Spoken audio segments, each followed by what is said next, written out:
Hello everyone, welcome back to my channel Nipa's creation. আশা করছি তোমরা সবাই খুব ভালো আছো আর আমিও খুব ভালো আছি। তো শুক্রাণু জরায়ুতে ঢুকছে কিনা এটা আমরা কি করে বুঝবো? আজকের টপিকটা কিন্তু একদমই ডিফারেন্ট। তো তোমরা প্লিজ স্কিপ না করে সম্পূর্ণটা দেখবে। তোমরা কিন্তু অনেক কিছু জানতে পারবে, অনেক কিছু শিখতে পারবে। তো জানি ভিডিওটা একটু অড মনে হবে যে এরকম টপিকে কথা বলছি, যে স্পাম জরায়ুতে যাচ্ছে কিনা এটা আমরা কি করে আবার বুঝবো, এটা কি বোঝা যায়? তো সেই জিনিসটা নিয়েই তোমাদের সাথে আজকে আলোচনা করব। খুবই খুশি, কারণ তোমরা আর কি দিদিরা, বোনেরা, মানে আমার থেকে যারা বড় অবশ্যই তারা দিদি, ছোট যারা আছো বোন হচ্ছে তারা, মানে তোমরা যারা আর কি কনসেপ্ট করতে পারছো না, মানে অনেকদিন থেকে ট্রাই করছো না আমার টিপস মেনে চলে বা আমার দেওয়া ইনফরমেশন, মানে আমি আর কি যা যা করেছি সেগুলো তোমরা আর কি নিজের ওপর অ্যাপ্লাই করে নিজেরা মেনে চলে নিজের শরীরটাকে একটু খাটিয়ে মানে কনসেপ্ট করেছো, সেটা হচ্ছে আমার কাছে অনেক বড় একটা বিশাল একটা পাওনা। একটা সময় আমিও ছিলাম যখন আর কি আমিও কিন্তু কনসেপ্ট করতে পারছিলাম না, তো খুব কষ্ট হতো। তো আমিও কিন্তু হতাশ হয়ে মানে অনেকটা অসহায় হয়ে কিন্তু আমিও মানে এরকম কারো কাছে গেছিলাম যে যাতে আর কি আমি যাতে কনসেপ্ট করে যাই। তো মানুষ কতটা সেরকম পর্যায়ে আসলে পরে একজনের থেকে হেল্প চায়, গাইডেন্স চায়, সেটা কিন্তু আমি জানি। আর এর জন্যই কিন্তু আমি তোমাদেরকে পার্সোনালি গাইড করছি। এখন তোমরা অনেকে আবার বলতে পারো, দিদি তুমি তো এমনি এমনি গাইড করছো না ফ্রিতে, তোমাকে তো পে করতে হচ্ছে। তো আমি আগেও অনেক ভিডিওতে বলেছি তোমাদেরকে, এখনো ভিডিওতে বলছি আমি, যেহেতু আমি পার্সন টু পার্সন গাইড করছি ব্যক্তিগতভাবে, সবার বডি হচ্ছে ডিফারেন্স, তো সবার কিন্তু প্রবলেমও আলাদা। এর জন্য কিন্তু আমাকে পার্সন টু পার্সন গাইড করতে হচ্ছে। আমি কিন্তু গ্রুপে গাইড করছি না। যদি একটা গ্রুপ করতাম তাহলে কিন্তু আমি কোনো চার্জ নিতাম না, তাহলে কিন্তু আমার এত টাইমও লাগতো না। যে কোনো একটা কিছু আমি ধরো পোস্ট করে দিতাম ওই গ্রুপটাতে, তাহলে কিন্তু সবাই দেখতে পারতো। কিন্তু সেখানে এটা একদমই আলাদা একটা বিষয়। আমাকে কিন্তু একজনকে একজনকে করে আলাদা আলাদাভাবে গাইড করতে হচ্ছে, তাদের কত না কী কী সমস্যা, সেটার জন্য যাতে আমি সম্পূর্ণ তাদেরকে ভালোভাবে টাইম দিতে পারি, তাদেরকে যাতে পুরো মাস গাইড করতে পারি যতদিন না পর্যন্ত তাদের প্রেগনেন্সি আসছে, সেটার জন্য আমি এই কন্ডিশনটা রেখেছি। যাতে করে আমাকে যদি 100টা মানুষ মেসেজ করে, তাহলে যাতে আমি 100টা মানুষকে রিপ্লাই দিতে, তো আমার তো অসম্ভব, তাই না? তো সেখানে যদি আমি রিপ্লাই যদি আমি 20 জনকেও দিই, যারা মেম্বারশিপ জয়েন করেছে, তাদেরকে ভালো করে ফোকাস করতে পারবো, তাদের উপর কাজ করতে পারবো। 20 জনের মধ্যে কিছু জন হলো 5 জন, 6 জন, 7 জন যদিও কনসেপ্ট করে যায়, আমার কাছে ওটাই অনেক বড় ব্যাপার। তো যাই হোক, অনেকটা কিছু বলে দিলাম। তাও আমি বলছি, তোমরা যারা যারা অনেকেই জানতে চাও যে দিদি তোমার সাথে কি করে যোগাযোগ করব, আমি কিন্তু আমার ভিডিওতে কন্ট্যাক্ট ডিটেলস দিয়ে দিই। তাও কিন্তু আমি আমার কমেন্ট বক্সে প্রচুর কমেন্টে ভরে যায় যে দিদি তোমার সাথে যোগাযোগ করব কি করে। তো প্রতিটা কমেন্ট সেকশনে গিয়ে তো আমার বলা সম্ভব নয় আমার এই নাম্বারটাতে যোগাযোগ করো। তো আমি কিন্তু ভিডিও থ্রুতেই বলে থাকি যে আমার হোয়াটসঅ্যাপ নাম্বারটা আমার এখানটাতে স্ক্রিনে দেওয়া থাকবে, তোমরা কিন্তু হোয়াটসঅ্যাপে আমাকে কন্ট্যাক্ট করতে পারো পার্সোনাল গাইডেন্সের জন্য।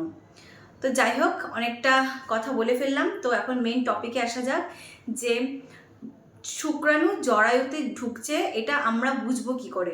তো প্রথমত এটা কিন্তু বোঝার দুটো উপায় আছে। একটা হচ্ছে যখন আর কি জরায়ুতে ঢুকছে তখন তোমরা কি ফিল করবে, তখন ফিল করতে পারো আর কি।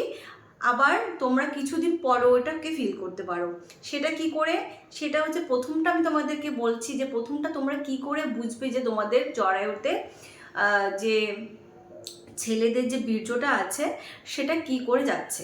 যখন আমাদের বডিতে ওভুলেশন হয় আর তখন যদি হাজব্যান্ড ওয়াইফ একসাথে রিলেশনটা রাখে, তখন যখন স্পার্মটা আর কি যখন ভেতরে যায়, তখন হচ্ছে একটাই বোঝার সাইন, সেটা হচ্ছে গিয়ে বীর্যটা কিন্তু বেরিয়ে আসবে অনেকটা।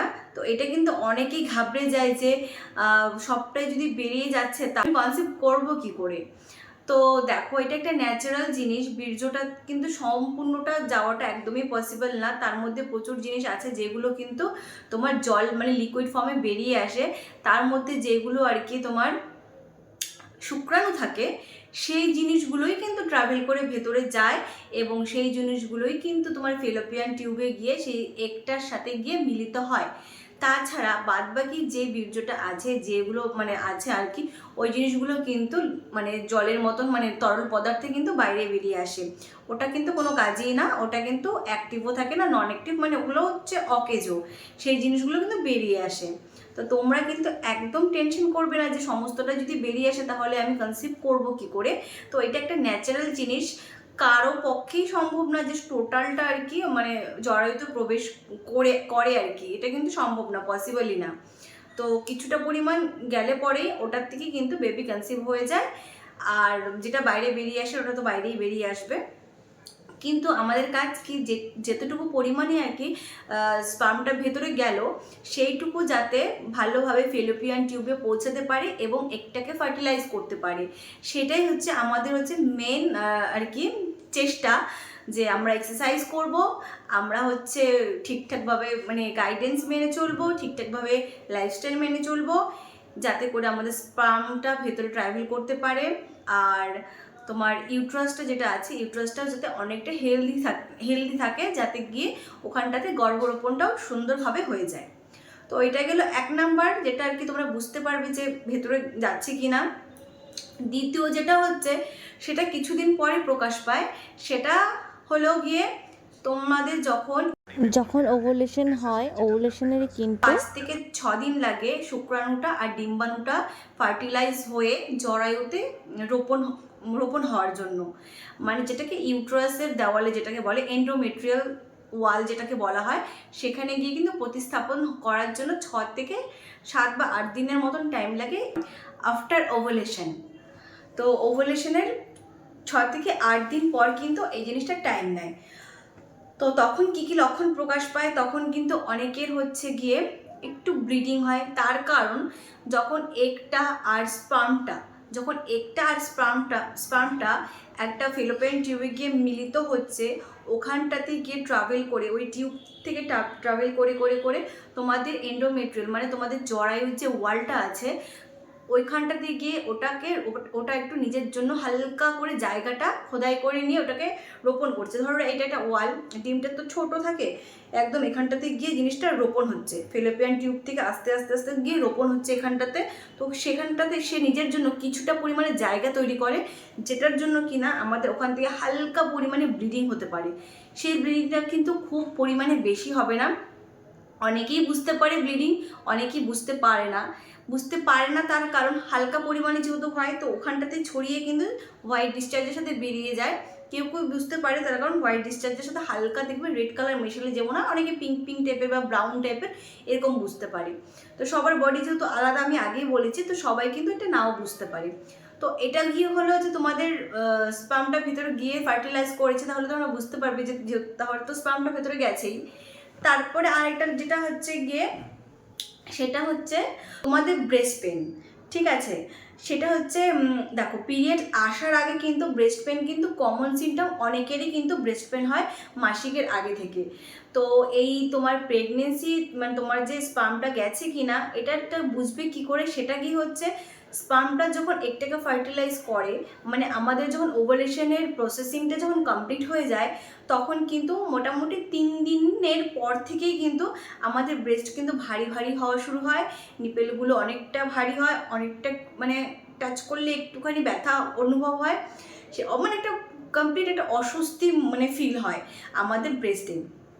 তো তোমরা যদি আফটার ওভুলেশন যদি তোমরা 3 থেকে 4 দিনের মধ্যে তোমাদের ব্রেস্টে হালকা চেঞ্জেস ফিল করো, তাহলে ভাববে যে তোমাদের কিন্তু ফার্টিলাইজ হয়ে গেছে একটা, মানে একটা র্যাপচার হয়ে প্লাস তার স্পার্মের সাথে কিন্তু ওটা মিলে গেছে। সেটা হচ্ছে তলপেটে ব্যথা। ঠিক আছে, তলপেটে তোমাদের হালকা ব্যথা হবে, যেটা পিরিয়ডস ক্র্যাম্পিংয়ের মতনও বুঝতে মানে তোমরা হয়তো ফিল করতে পারবে। সেটাও কিন্তু ওভুলেশনের 6 থেকে 8 দিনের মধ্যেই কিন্তু এটা তোমরা ফিল করবে যে তোমাদের তলপেটে হালকা হালকা চিনচিন চিনচিন করছে, নাভির নিচের অংশটাতে হালকা হালকা চিনচিন চিনচিন করছে, এটাও কিন্তু একটা লক্ষণ। তারপরে যেটা হচ্ছে সেটা গিয়ে তোমাদের কি বলবো মর্নিং সিকনেস যেটাকে বলবো। তার কারণ প্রেগনেন্সি যদি কনসিভ হয়ে যায় তাহলে কিন্তু আমাদের বডিতে প্রচুর পরিমাণে হরমোনের ওঠানামা হয়, প্রচুর পরিমাণে হরমোনও বেড়ে যায়, HCG hormone, oestrogen hormone, progesterone, এরকম নানান ধরনের প্রেগনেন্সি হরমোন যেগুলো কিন্তু আমাদের বডিতে প্রচুর পরিমাণে বেড়ে যায় এবং সেগুলো বাড়ার কারণে আমাদের কিন্তু খাবার খাওয়ার পরে ডাইজেশনের প্রবলেম হয়, মানে খাবার খেলে পরে ঠিকঠাকভাবে হজম হতে চায় না, সেজন্য কিন্তু পেটটা ফোলা ফোলা লাগে, মনে হয় যে না মানে বমি বমি ভাব আসে এরকম। তো এই জিনিসটাও কিন্তু তোমাদের কিন্তু লক্ষ্য করতে হবে। তো তোমরা যদি এই জিনিসগুলো নোটিস করো তোমাদের বডিতে ওভুলেশনের 6 থেকে 7 দিন বা 8 দিনের মধ্যে, তাহলে কিন্তু তোমরা বুঝে যাবে যে তোমাদের কিন্তু এই মাসে কনসিভ হতে চলেছে। তো তাও আমি বলবো কেউ অত অধৈর্য হবে না, তার কারণ পিরিয়ড ডেট মিস না হওয়া পর্যন্ত কিন্তু কিছুই বলা যায় না। তো যখন পিরিয়ড ডেটটা তোমাদের মিস হয়ে যাবে তখন কিন্তু 2 থেকে 3 দিন ওয়েট করবে। যাদের ইরেগুলার পিরিয়ড আছে তাদের কিন্তু পিরিয়ডটা কিন্তু 1-2 দিন পরে কিন্তু আবার কন্টিনিউ চলে আসে। তো তখন তোমরা 3 দিন বা 4 দিন ওয়েট করে তোমরা একটা প্রেগন্যান্সি কিটে টেস্ট করে নেবে, তারপর রেজাল্ট তো তোমরা নিজেরাই বুঝতে পারবে কি হলো না হলো। তো আজকের ভিডিওটা ছিল এইটুকুই। তো কেমন লাগলো তোমাদের ভিডিওটা? যদি উপকার কিছু হলেও হয় তাহলে কিন্তু কমেন্ট সেকশনে কমেন্ট করতে একদম ভুলবে না। আর আমার চ্যানেলে যারা নতুন আছো তারা চ্যানেলটাকে প্লিজ সাবস্ক্রাইব করে রাখো। দেখা হচ্ছে পরের ভিডিওতে। সবাই ভালো থেকো। টাটা সবাইকে।